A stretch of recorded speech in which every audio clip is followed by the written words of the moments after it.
Yo, what it do? SRT gang. It's your boy with the fat SwaggyReacts, and we are back with another reaction video, man. And yo, today, we're gonna be checking out we're gonna be doing our very first reaction to Mr.Ballen. Now, I've been getting requests to do some of his videos for a while now.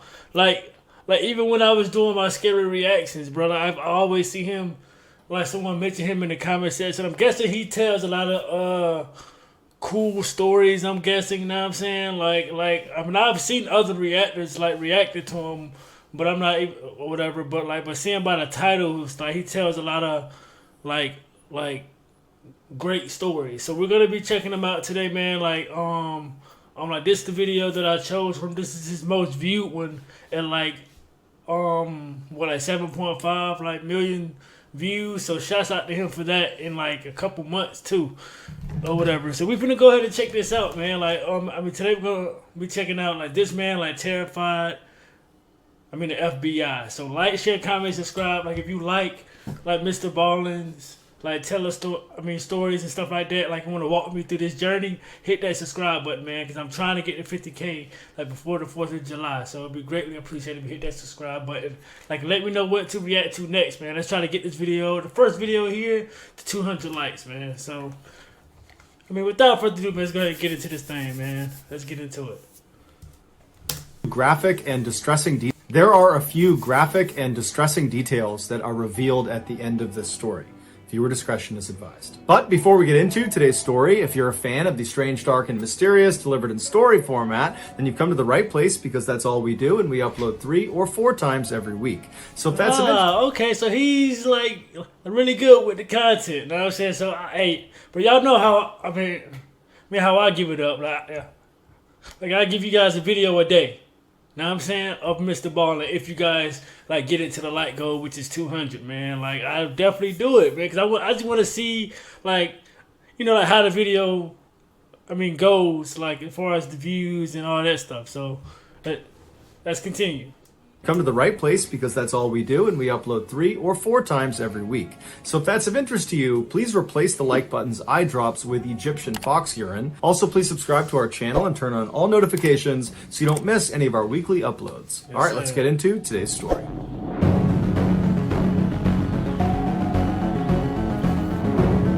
Mr.Ballen.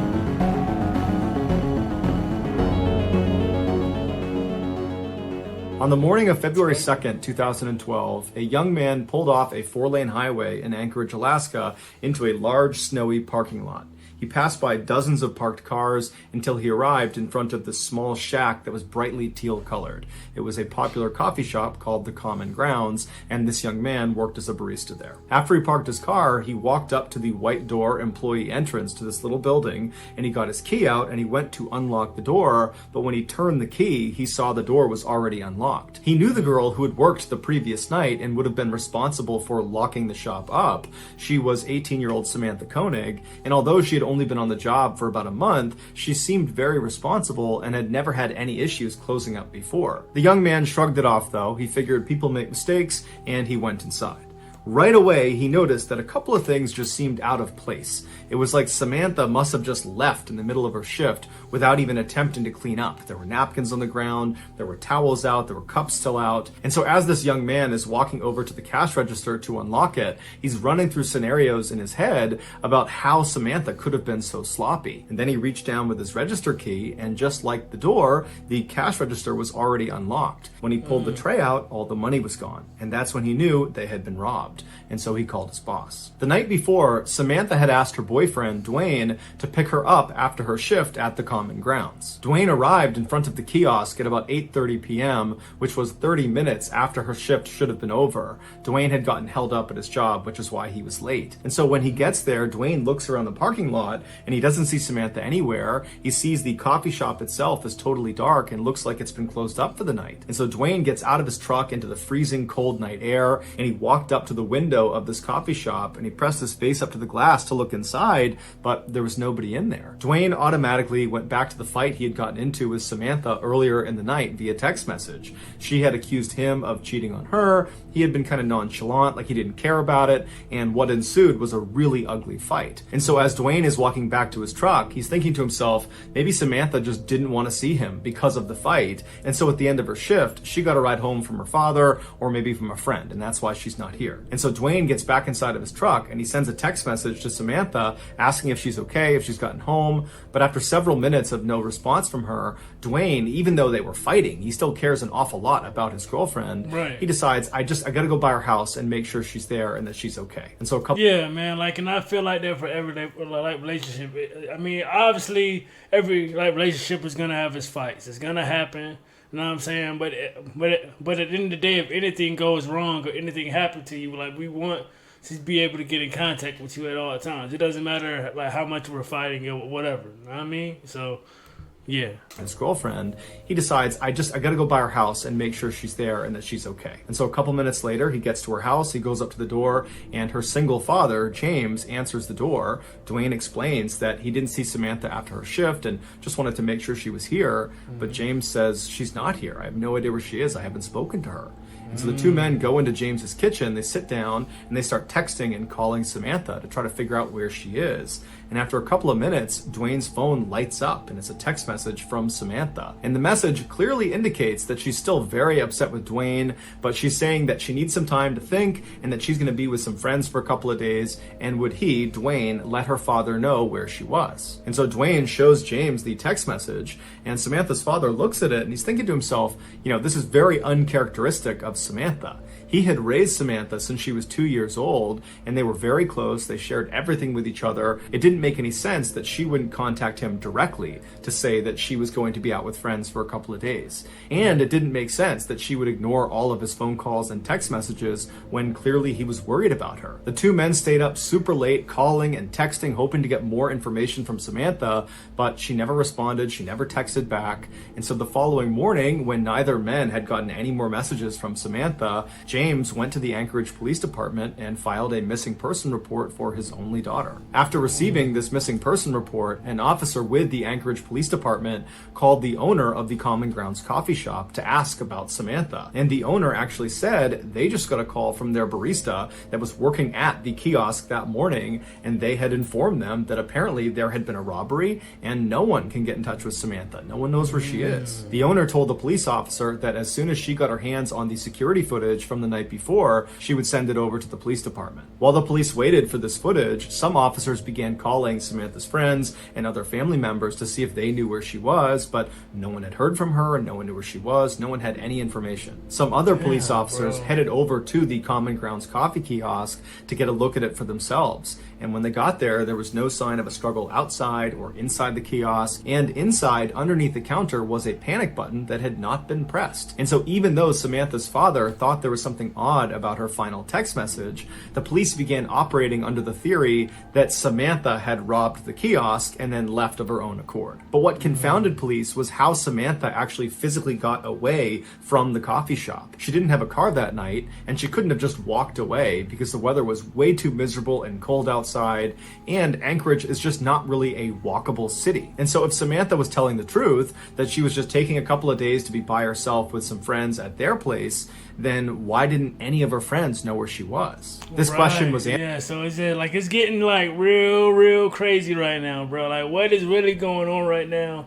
Is she alive? Do she have like an accomplice? Like, what is going on right now, bro? So we're like, oh man, it's getting good. It's getting good. At their place, then why didn't any of her friends know where she was? This question was answered later that day when the owner of the coffee shop made the security footage available. The footage, which has no audio, picks up around 8 p.m. on February 1st, 2012, which was the night Samantha went missing. It shows Samantha inside of the kiosk. She's working alone, she's cheerful, and she's busy. And then at some point, someone that we can't see, they're outside of the camera's range, comes up to the window and orders a drink. Samantha clearly turns to them, acknowledges their drink order, and turns and begins making this drink. And then after she's done making making it, she turns to give it to this person, and immediately Samantha steps back and puts her arms up. And then seconds later, she reaches over and turns off the lights inside of the kiosk, and then she gets down on her knees with her back to the window. She stays in that position, not talking, not moving, for about a minute before she slowly stands up and walks down the kiosk towards the cash register.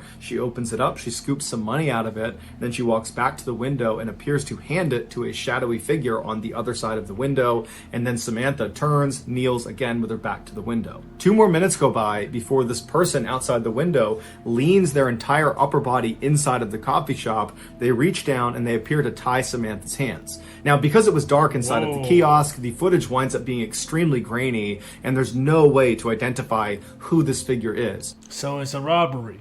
But the question is, who's doing it? You know what I'm saying? Because obviously, like, she probably, I don't know, because, like, if she acknowledged the person, she obviously probably knew the person, right? Maybe, right?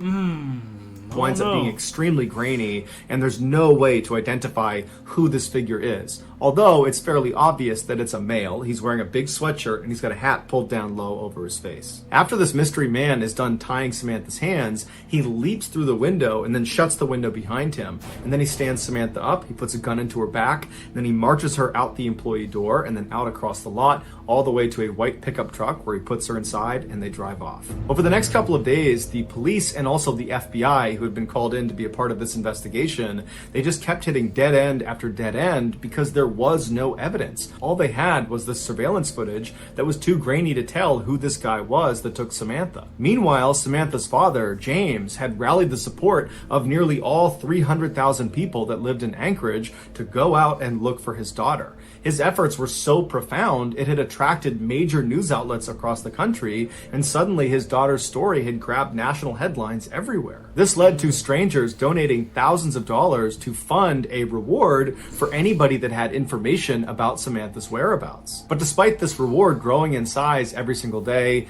and the national news media becoming increasingly more interested in this case, no one came forward with useful information that led to developments in this case. And Samantha never got in touch with Dwayne or her father. Then on February 24th, so 3 weeks after Samantha's gone missing and no one's heard from her, Dwayne got a text message from Samantha's phone, and it was directing him to a particular sign inside of a nearby public park. And so Dwayne and James read this text, they shared it with the police department, and then they raced to this park and actually beat the police there by about 15 minutes. And so Dwayne and James, they walk through the gates and they start walking down this main trail, and they stop in front of this sign. It was actually a bulletin board, and tacked on the bulletin board was a Ziploc bag, inside of which was a typed ransom note, and on the ransom note, literally Xeroxed onto it, was a black and white photo of Samantha. And in this photo, Samantha looks kind of dazed, like she's got a blank expression, and she's not really looking at the camera, she's looking just to the side of the camera. And then in this picture, a man is holding a copy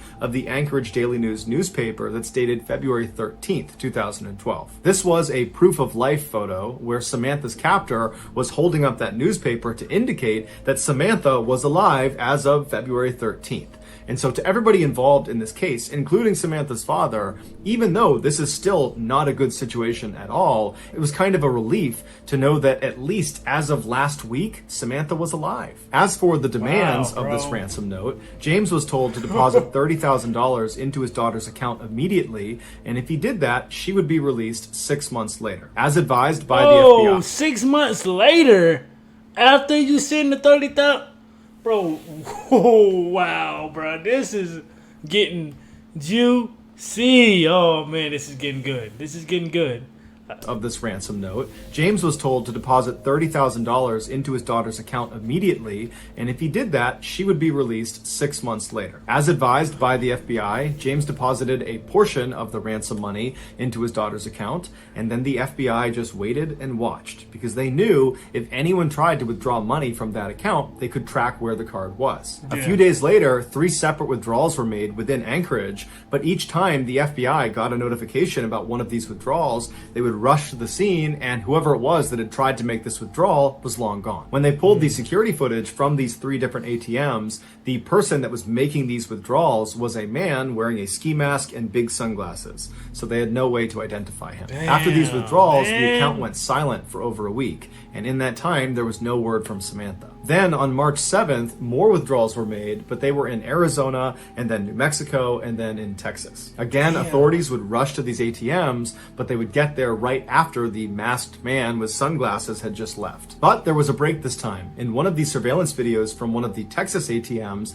they spotted the car this guy was getting into before he left. And it was a small sedan, it was a white Ford Focus, and they saw him leave going east on a Texas highway. And so authorities in See, look, like with these criminals, bro, like they make slight, like just the littlest mistake, bro, can just ruin everything, bro. Like that, man. Ford Focus, and they saw him leave going east on a Texas highway. And so authorities in Texas were told to look out for this particular car in this part of Texas. And sure enough, on March 13th, a Texas patrolman spotted the car sitting in a hotel parking lot. He waited nearby until a man in his 30s walked out of one of the hotel rooms, walked down and got inside the car, and then this patrolman just kind of followed him and looked for any reason to pull him over. And as he had his radar gun on this guy, he noticed he was going 2 miles per hour above the speed limit, and so he pulled him over. The patrolman got out, he walked up. Yo, like 2 miles over the speed limit. That's what I'm talking about. Find a reason to get his ass on, to pull his ass over. Find any type of reason. He wasn't doing the speed limit. Going 2 miles per hour above the speed limit, and so he pulled him over. The patrolman got out, he walked up to the driver's side window. The window was already down. The man was very calm. The patrolman asked him for his license, and the guy handed him an Alaskan license. His name was Israel Keys. He was 34 years old, and he lived in Anchorage. The patrolman knew this was the guy. He called in backup, and before long they were searching Keys' car, and in the trunk they found a ski mask along with other clothes that matched the description of the guy who was making withdrawals from these different ATMs. They also found a gun, as well as Samantha's cell phone and debit card. After Keys was arrested and was brought into custody, he denied having any involvement with Samantha's disappearance. But after being presented with the overwhelming evidence that suggested otherwise, he caved and said yes, he would tell them the full story of what happened to Samantha, but they had to get him an Americano coffee, a peanut butter Snickers, and a cigar. Once he had said items, he began to speak. And what he said was so disturbing and so graphic, the FBI still has not released the full transcript of his confession. Here is the version of events based on what was made public. On February 1st, 2012, Keys decided he was going to rob the Common Grounds coffee kiosk. He walked up to the window expecting there to be some teenager working inside, and he was right. It was Samantha. He asked her for an Americano, and while she turned to make his drink, suddenly his plan changed. Not only was he going to steal money from inside of this coffee shop, he decided he was going to steal Samantha from this coffee shop. When she turned back with his drink and handed it to him, he discreetly pulled his gun out and aimed it at her and told her this was a robbery. That's when she backed up and put her hands up, and then she turned around, he tied her hands, he jumped back inside, and then he said after he shut the window, he jammed napkins inside of her mouth so she couldn't make any sound, and then he marched her out the door, outside, into his car, and they took off. Once they were in the vehicle, he pulled the napkins out of her mouth, and he told her if she tried to escape or if she tried to flag anybody down that he would just kill her. And so he said she was very obedient. She was obviously very scared,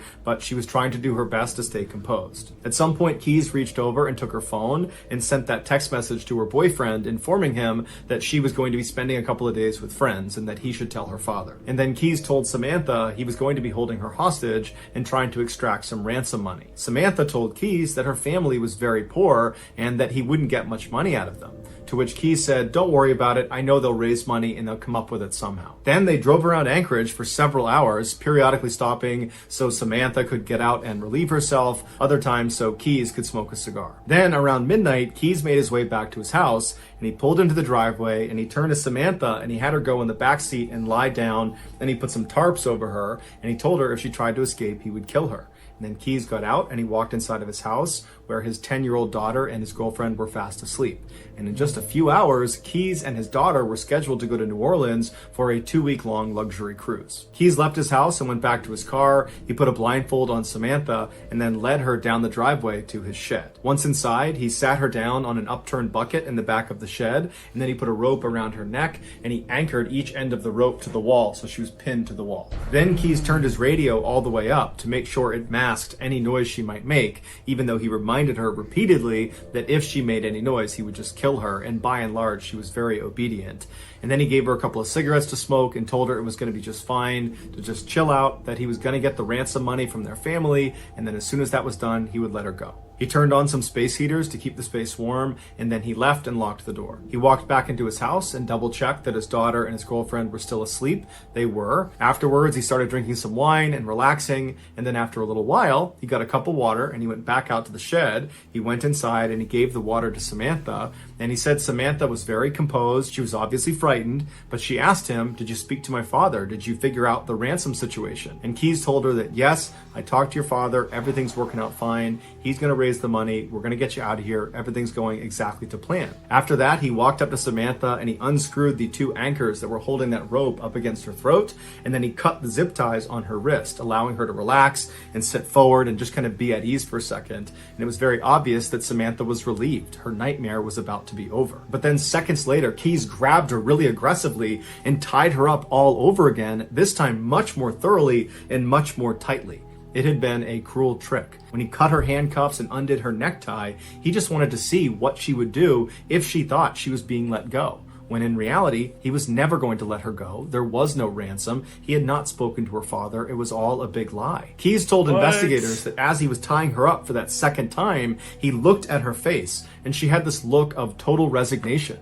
He said she knew what was about to happen to her. After Keys tied her up, he left the shed and locked it behind him. He went inside to check one more time to make sure his 10-year-old daughter and his girlfriend were still asleep. When they were, he went back to the shed, he opened it up, he went inside, and this time when he stepped inside, it smelled like urine and sweat, and he looked down at Samantha and she was terrified. He walked up to her and he began to assault her, and then after he was done, he was standing over her getting his clothes back on, and Samantha very stoically looks up at him and says, "Are you going to kill me?" And he says, "Yes, I am." As he put on his leather gloves, she tried to talk him out of it, but he said there was no other way. Keys would tell investigators that he was very I can't believe this shit here, bro.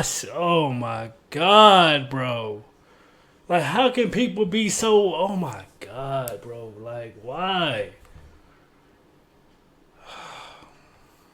tried to talk him out of it, but he said there was no other way. Keys would tell investigators that he was very impressed with Samantha's bravery. Shortly before 4 a.m., Keys drove a knife into Samantha's back before choking her until she stopped moving.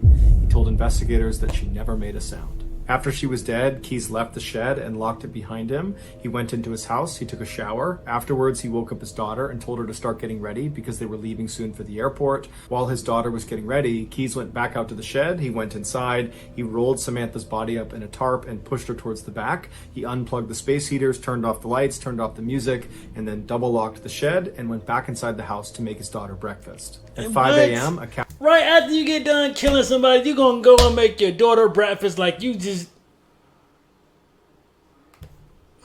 People, bro. What the fuck do people... And then double locked the shed and went back inside the house to make his daughter breakfast. At 5 a.m., a cab showed up at the house, and Keys and his daughter hopped inside, and they made their way to the airport, and then on to New Orleans, where they went on their 2-week-long vacation. After they got back, Keys went inside of his shed, he unrolled Samantha from her tarp, and by his account, she still looked fairly lively, and so he dressed her in some new clothes, he put lots of makeup on her face, he braided her hair, and then he stitched her eyelids open, so it gave the impression she was alive and alert, and then he held up a copy of the Anchorage Daily News next to her, and then took several photos, creating that proof of life photo for the ransom note. If you want to... Yo, what is wrong with these people, bro? Like, what the...